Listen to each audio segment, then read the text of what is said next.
mercado.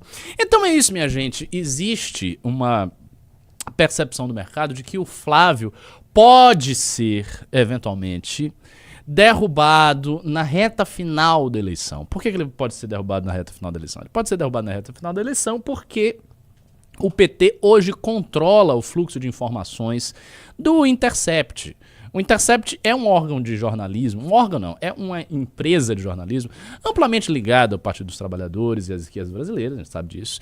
E, portanto, o PT está com as informações da PF e está ali jogando, vai, agora segura, aí cria assim um burburinho de que vai soltar alguma coisa muito comprometedora, aí não solta e segura. E isso, evidentemente, está no livro de regras do partido, no livro de regras da eleição. No mês de março eu faturei cerca de $4.600, totalizando aí deu um pouquinho mais de R$23 mil apenas com a AdSense do meu canal, postando cortes do MBL. E se você tem interesse em criar seu próprio canal de cortes, ajudar no projeto e ainda poder ganhar com isso, é só clicar no primeiro link da descrição desse vídeo, ou então ler o QR Code que está aparecendo aqui no meio da tela que eu vou te explicar um pouco mais sobre isso. Então, de fato, se você é um operador do mercado, você tem um grande fundo de investimentos, você precisa saber qual vai ser aí a agenda econômica do próximo presidente de direita, apostar no Flávio Bolsonaro é um problema. Porque você vai apostar no Flávio Bolsonaro, mas em cima da eleição pode ser que ele seja derrubado da eleição porque saiu alguma outra coisa do Vorcaro e aí todo mundo não tem previsibilidade e não há nada pior para o mercado do que a imprevisibilidade. Se tem uma coisa que os operadores financeiros gostam é de previsibilidade. Eles fazem esses IPOs, as coisas dele, porque eles se baseiam em previsibilidade. Tudo tem que estar dentro dos conformes, do contrário é problema, e existe um certo outsider que oferece bastante previsibilidade. Eu diria, inclusive, tem umas pessoas que dizem que o Renan é imprevisível. Não é verdade, não é verdade. A pré-campanha do Renan e o projeto nosso, o projeto da missão, não é um projeto imprevisível. Ele é um projeto altamente previsível, inclusive porque é um projeto que vai estar detalhado, está detalhado em livros. Então, quando você tem um projeto que está posto, que está colocado na sociedade civil e amplamente discutido por essa sociedade e amplamente discutido por uma militância que está aí conosco há 10 anos e as pessoas estão vendo o nosso projeto sendo montado, você tem alta previsibilidade. A previsibilidade está posta. Fora isso, existem outros elementos no discurso econômico do Renan que são elementos interessantes para o mercado. O primeiro deles é: nós vamos fazer um ajuste fiscal muito duro. Então, o tal do ajuste fiscal e do saneamento das contas públicas está colocado como uma prioridade do programa do Renan. Existem duas prioridades que ele vai tocar inicialmente, caso ele seja eleito a presidente. A primeira delas é a questão da segurança pública e a segunda é o ajuste fiscal. São as duas prioridades. É segurança pública e ajuste fiscal. É declaração de guerra ao tráfico e às facções criminosas e ajuste fiscal simultaneamente. E o ajuste fiscal, inclusive, se a gente for pensar cronologicamente, é anterior à questão da guerra ao tráfico, porque já acontece na própria transição. Então, durante a transição que se dá de um presidente para outro, isso já vai ser tocado. Essa é a ideia. E é fazer um ajuste fiscal muito duro. Um ajuste fiscal que crie o espaço de investimento nas áreas de infraestrutura, saúde, educação, própria segurança, defesa, etc, etc. Então, meio que a coisa ali ela já está clara. Tem uma segunda coisa que já está clara pelos discursos do Renan. Ele não vai colocar um figurão, um medalhão do mercado financeiro. Ele disse isso mais de uma vez, que ele não fará isso.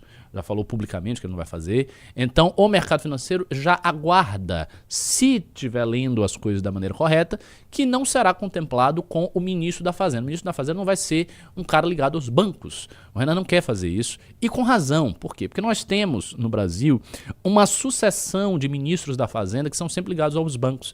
E que alguns fizeram bons trabalhos, outros não tanto, mas fizeram, né? Paulo Guedes é um banqueiro. O Henrique Meirelles foi presidente de banco. O Henrique Meirelles fez, na época do Lula, um trabalho bem melhor do que o Paulo Guedes com o Bolsonaro. Tanto que o Brasil cresceu bastante, inclusive, no período do auge do governo Lula. Então, aconteceu isso. Né? E, veja, por que não colocar um outro figurão no mercado financeiro? Porque a gente tem a percepção, o diagnóstico que nós fazemos, que há uma financiarização excessiva da economia brasileira. A economia brasileira se tornou demasiadamente financiarizada e muito pouco industrializada.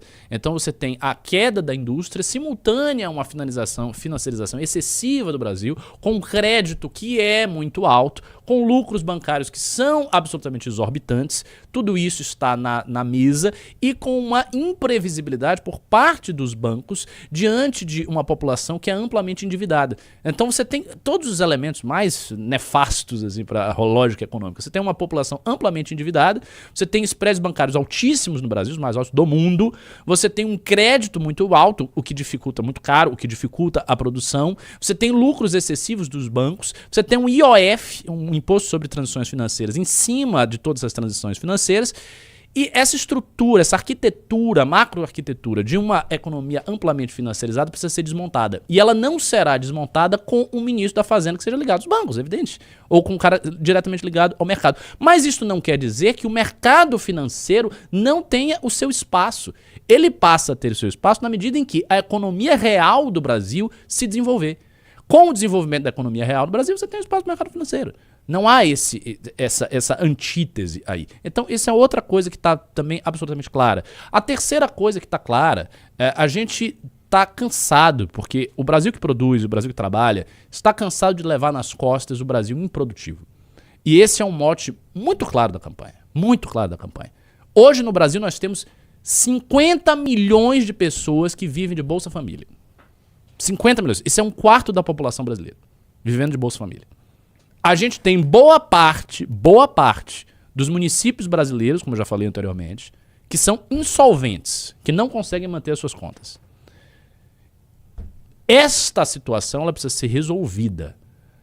E isto é algo que agrada qualquer um que tenha racionalidade econômica. Porque não dá para você manter racionalidade econômica num país que 50 milhões de pessoas estão no Bolsa Família. Né? Uma economia amplamente prejudicada pela amplitude dos programas de transferência de renda e pela natureza, pelo caráter dos programas de transferência de renda. Então, o Amaro Neto falou, Renan, acredito que os juros são altos porque o governo gasta muito, mas é um dos motivos pelos quais os juros são altos mesmo. O gasto governamental excessivo produz isso. Obviamente não é a única coisa, mas é um dos motivos. Essa é uma das razões, de fato. E veja, o governo tem um imposto que é um imposto caro, um imposto alto, sobre as transações financeiras. Tem um monte de país que não tem. O IOF, eu não digo que é uma excepcionalidade brasileira, mas é uma característica do Brasil que não é partilhado por vários outros países. Então o governo ganha dinheiro em cima disso. E quando você olha a composição dos juros, tem no livro amarelo, eu acho que é no... Creio eu que é no ou é no quinto fascículo ou é no terceiro fascículo, agora me fugiu a memória, mas é um desses, ou o terceiro ou o quinto fascículo. Tem uma tabela lá sobre a composição do chamado spread bancário. E dentro desta composição tem cerca de mais de 20% se deve a IOF. E outros tantos se devem ao lucro do banco. Se você diminui o lucro do banco, se você diminui o lucro do governo em cima do banco via tributação, você já tem uma diminuição de cara aí de uns 40% no spread. O crédito já vai, ele já diminui muito. E isso está posto, e isso está colocado no programa. Então, novamente, é um aspecto de previsibilidade que nós temos. Então, a gente tem bastante previsibilidade no nosso programa, e isso é interessante para o mercado. De modo que eu acho que se nós estivermos pontuando coisa de 10%, então o mercado vai vir para conversar, assim, ele já está conversando, já está abrindo as portas, não acho que isso vai ser nenhuma grande dificuldade. Isso sem falar que, assim, quem do mercado quer Flávio Bolsonaro só quer porque o Flávio Bolsonaro é um capacho de quem tem dinheiro, essa é real. O Flávio Bolsonaro não tem nenhum projeto, tem nada, né? Então, né? E ao mesmo tempo o Lula acaba sendo eventualmente uma opção para os mercados. Na época que o Lula saiu da cadeia e começou a ser cotado como alternativa ao Bolsonaro, o mercado financeiro aproximou-se do Lula. Dentro do PT, o mercado financeiro tem um apreço pelo Fernando Haddad. Isso é um fato, o mercado financeiro tem um apreço pelo Fernando Haddad, mas é um apreço sempre secundário, porque esses caras todos eles são de esquerda. Então, eles são ideologicamente anticapitalistas. No frigir dos ovos, ainda que eles não façam nada contra o capitalismo, ainda que os bancos tenham tido lucros excepcionais na época do governo Lula e continuem tendo, ainda que haja tudo isso, que eles coloquem jeito no mercado financeiro, o fato é que, no fundo, eles são anticapitalistas. Então, a gente sabe que alguma coisa anticapitalista vai acontecer, como, por exemplo, esta votação da escala 6x1. A votação da escala 6x1 é um golpe no capitalismo brasileiro, que já é combalido. Os pequenos e médios empresários no Brasil estão desesperados com a escala 6x1, com o fim, né, e a imposição da escala 5x2. Por quê? Porque a empregabilidade no Brasil é uma empregabilidade altamente rígida. Ela é altamente rígida. E uma pauta dessa, que é uma pauta popular e populista, vai sendo avançada porque a esquerda está atada a elas por uma questão de valor, né? Então, é isso que o Bakuya está falando. Imagina ser responsável, que disruptivo. Então, a disrupção dos nossos planejamentos são disrupções que já estão precificadas, porque elas já estão colocadas em livro, elas estão colocadas em discurso, elas estão colocadas em podcasts, em entrevistas e tudo mais. Então, não há um espaço assim para você dizer, não estou entendendo o que esse cara vai fazer. Ou esse cara é um louquinho e daí ele vai fazer alguma maluquice. Não, lógico que não é o caso. Que era o caso, por exemplo, sei lá, do Cabo Daciolo. Ninguém imaginava o que o Cabo Daciolo ia fazer, porque o Cabo Daciolo é maluco. Ou, sei lá, o Padre Kelmo, maluco. E vários outros candidatos que apareceram como candidatos minoritários, mas sendo candidatos, obviamente, caricaturais. Levi Fidelix, na época que foi o candidato a presidente, também é um candidato caricatural. A gente não é um candidato caricatural e, ao mesmo tempo, nós não somos um candidato como foi o João Amoedo, com todo o respeito que eu tenho pelo João Amoedo, ou como foi o Luiz Felipe Dávila, que são candidatos cujo projeto é, obviamente, no fim das contas, um projeto todo de mercado, um projeto de continuação da arquitetura financeirizada da economia brasileira na prática, e com um papel também exagerado da questão das privatizações e tudo mais. No nosso caso é diferente. A gente tem um projeto que tem outras notas distintivas, e cujas notas distintivas são notas distintivas de, digamos assim, de industrialização do Brasil, de alteração da arquitetura financeira do Brasil, de mudança na lógica dos incentivos da economia brasileira. E eu acho que isso fica de pé, e a gente vai ver isso de pé quando o livro amarelo definitivo sair, quando ele começar a ser criticado, porque ele será certamente criticado, e o tipo de crítica que vai chegar pra gente, como que esse projeto ele vai calar, digamos assim, nas pessoas mais inteligentes do Brasil, né? Nos jornalistas, nos analistas de mercado. Se você gostou do vídeo, deixe seu like e se inscreva no canal. Até o próximo vídeo.